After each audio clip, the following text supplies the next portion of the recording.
The Supreme Court has now set aside the judgment of the Court of Appeal recognizing Julius Abure as the national chairman of the Labour Party. In a unanimous judgment, a 5-member panel of the Apex Court held that the Court of Appeal lacked the jurisdiction to have pronounced Mr. Abure as national chairman of the Labour Party after finding out earlier that the substance of the case was about the party's leadership. The Apex Court held that the issue of leadership was an internal affair of the party over which courts lacked jurisdiction. The court further allowed the appeal filed by Senator Nenadi Usman and one other and held that it was meritorious. It also proceeded to dismiss the cross-appeal filed by the Abure group of the Labour Party for being unmeritorious.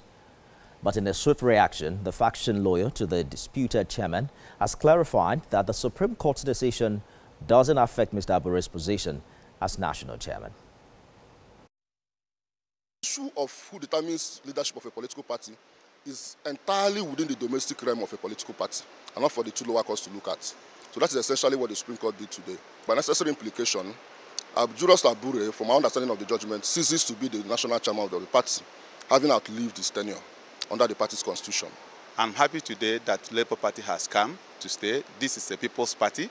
This is a party everybody believes in. And I want to thank the member and congratulate all the members of the NCC, from the our national chairman, Senator Nenadi Usman, and all other members of the National Caretaker Committee, and also the entire leadership of our NWC.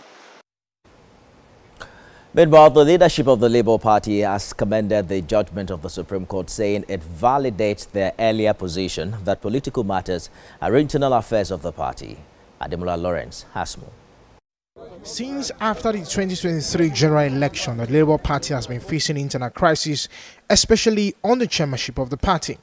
In March 27, 2024, the National Convention of the party was held in Umuahia, which resulted in the emergence of Julius Abure as the party chairman, which is to expire by March 26, 2028. The structures of the party is capable of handling any matters as it concerns its affairs. And as it is today, the Labour Party's national chairman remains Barrister Julius Abure. They are not even known. They are not members. They came to come and support somebody that we accepted into the party. And they are being used by God knows who to come and scatter the process that Nigerians are looking forward to for a new Nigeria. That is exactly the script they are playing. But unfortunately, they have failed. The neck of this party takes decision for the ratification of National Convention. But the Nenadi Usman Caretaker Committee had challenged the National Convention that produced Mr. Abure, which was upheld by the court.